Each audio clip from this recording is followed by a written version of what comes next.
Alrighty, welcome back. It's back in Forearms today, start of a new week. Hope you had a good weekend. He's been going good. Didn't do cardio this morning, doing it after the gym today. So back in kind of the normal routine. So Monday and Fridays doing like kind of a session on the bike in the afternoons. And then Tuesday to Thursdays got hour walk in the morning, and then we'll still do bike if I can fit it in, but that doing bike in the afternoon on those days is a bit more of like if I've got the time then I will, but if I'm running a bit short on time, or I need to get things done a bit quicker, then I can skip it. It's just more being used as a bit of like an additional amount of cardio on top of my normal routine. So it's not like a be or end all. And then on the days that either I miss doing the cardio in the morning, doing my walk, then that way I've got the bike as a bit of a backup. So that way, I'm still doing some form of cardio pretty much every day, as that's the good kind of goal, I guess, I've got in mind. Other than that, calories been going good. Had a birthday celebration for someone over the weekend. So I accidentally shot my calories, pretty much double through the roof. So I had 2 days worth of calories in one day. Not good, but it's a birthday celebration, so it's always worth it.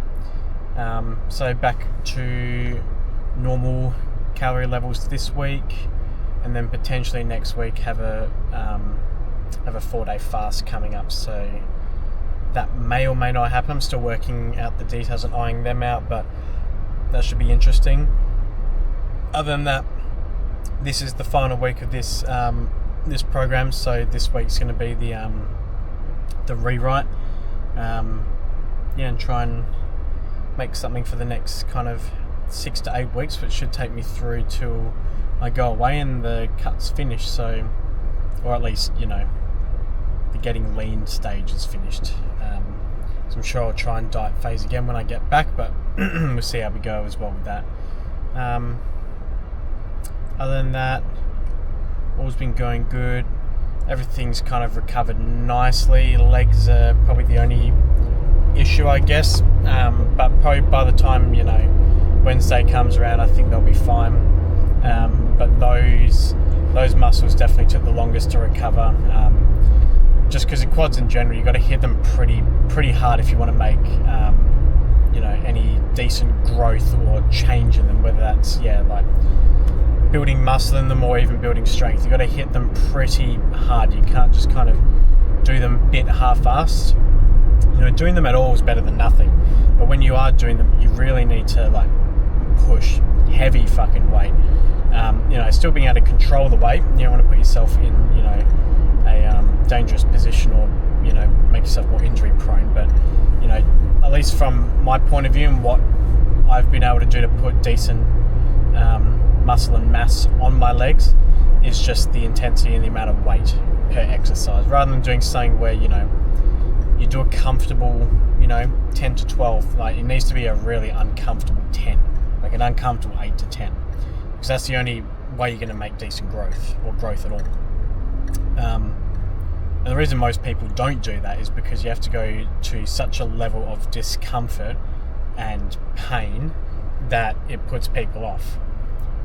Really pressing hard or lifting really heavy with your legs, it fires so much of your CNS. You're cooked after each set. Your oxygen in your system's depleted because you've braced as hard as you can barely get air into your lungs per rep.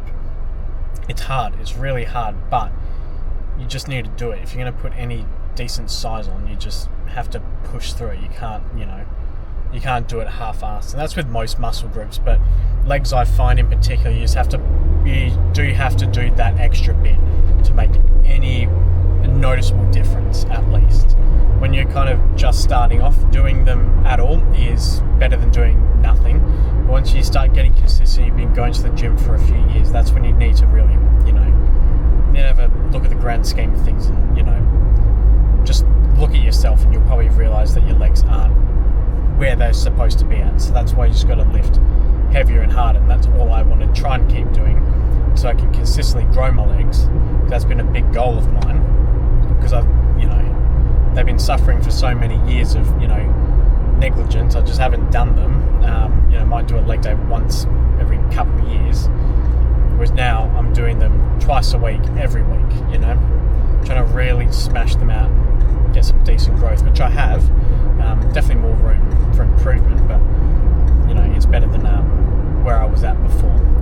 So that's definitely a big piece of advice I can give you for legs in particular. It's just that there's that level of discomfort and pain and pressure that puts people off making decent growth in their legs.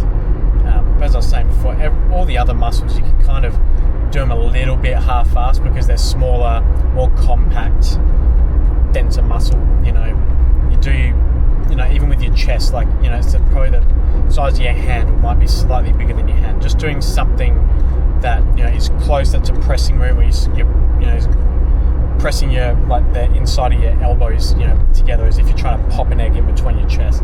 Just doing that on an okay weight will get you a pump and will kind of grow your chest. You ain't going to do that shit on legs. You just do the bar on squats and you do 25 squats. It's like, okay, cool. Your legs might be a little bit fatigued, but guarantee you they're not going to grow. So yeah, you just have to really push yourself outside of your comfort zone, and carrying that through the rest of the exercises or the rest of the muscle groups is definitely advantageous as well. So if you can do that for legs or another muscle group, you should be able to try and transfer it to anything, regardless of what it is. It could be fucking calves, could be tries, traps, whatever muscle group it is. You just need to have a good high level intensity if you want to make any decent progress or growth. So yeah, that's a bit of a rant for today. It's all I can really rant about at the moment. Just something I've had in mind over the weekend.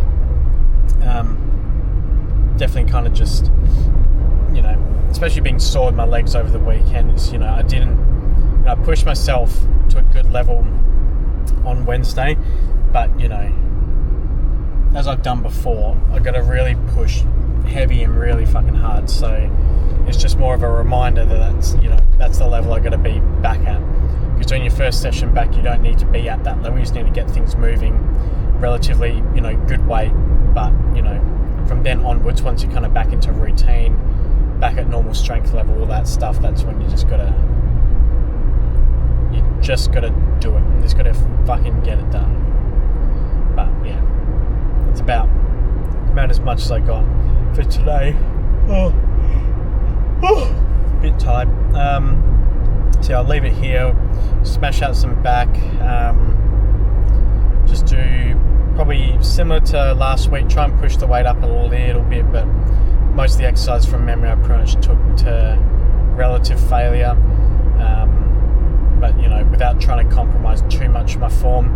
There was a few times there on the row exercise and even the wide grip Pulldowns that I did compromise form just to kind of get the weight moving, but it's just more getting that initial bit started and then really trying to pull and hold with my back as much as possible, but just trying to take it to absolute failure if I can, is what I like doing at least. So yeah, try and emulate that today and just see how we go. So I'll leave it here for now, and yeah, I'll cut to when we do some back and forearms. Be same as last week, just the exercise clips, no commentary or anything like that. So yeah, there'll be no kind of extras for this session, but maybe starting next week we'll get back into it. So yeah, tune in for that. But for now, I'll leave it here and I will catch you in a second.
can't understand it. No, I can't.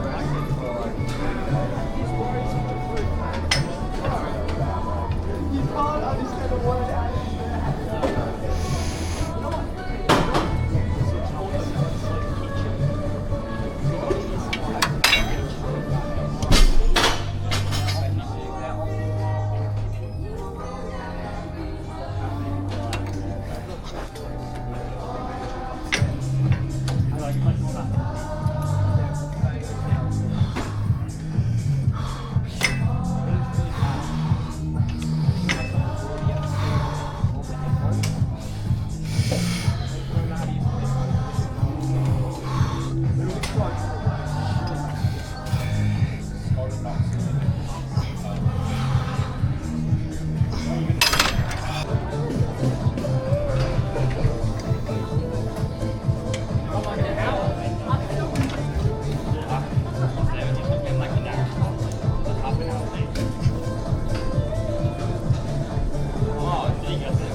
really good session today. Definitely got my strength back up, which is good. It's very similar to where I was at before going on a bit of a break, which is good. Still need to kind of gain my strength back on the cable rows, but I tried switching it up today and did a different attachment, which I like using, but I do like prioritizing a different attachment just for, it's not even a better squeeze, it's just more, sometimes it gets to the point where you know that you can do a weight, but you know, like your grip fails out, which is, you know, you've got two choices: you either increase your grip strength or you slap straps on, which realistically it should be kind of, if you can't get more than maybe 4 or 5 without your fingers giving way, then you should probably use straps. If it's just more of a, oh my, you know, my hands hurt when I do 10, it's just like, just suck it up. Some exercises you should, you know, like that cable row, like it should be a, you know, a grip building, a somewhat grip building exercise anyway. For like the one, for like the plate loaded rows one, the grips on them are quite thicker, which means that my grip gives out quicker than what my actual back can do. And because the exercise is really good at loading that back on that nice kind of wider row movement, I prefer to use straps because I don't want to you know, disadvantage myself because my grip's giving out. And that's not an exercise that, you know, I need to or want to increase my grip strength on in particular. You know, wide grip lat pull downs, you know, a little bit similar. It's just more of a, you pick and choose certain exercises that you can use straps to kind of help you, because it's not more or less about loading the weight on and getting your grip strength higher. It's more, you need the straps that way you can actually do the movement properly and strict, because you're targeting something specific, if that kind of makes sense. So even for like barbell rows, I'll always use straps pretty much no matter what the weight, because for that exercise, you know, it's really taxing on your grip, which your grip will automatically, you know, build and kind of get stronger over time. But for that one, it's going to tax you so early on that it's sometimes not even worth doing without straps. So, you know, for that one, which I have done previously, pretty much no matter what the weight, even when I'm loading up 60, I'll put figure 8 straps on. So, yeah, it just depends. But as I said, some exercises don't need it. It's kind of similar to wrist straps, but even then, I don't care what people do with wrist straps, because it's definitely on an individual basis. But in terms of like just slapping them on because they think that you're going to add, you know, a bit of extra weight to you doing fuck all, then it's a bit strange. But you know, I'm the first one to slap them on, even when the weight's getting slightly heavier, just for wrist support and wrist health. You know, sometimes on my arm days or even like my chest days, because there's so much load going through them, you know, I want to just put them on, not essentially for the weight or to help me with the weight, just that little bit of extra support and stability. So, you know, each their own for that one. Yeah, in terms of what we did today, happy with it all. Not much to complain about. Did 45 on the bike afterwards, went really well. Heart rate a bit higher than I was hoping. It was at about 137, want that down by about 6 or 7. Want that kind of 120 to 130 zone, 135 at a max. But again, it's really hard because it's after the session, so like my heart rate's already in the high 120s anyway.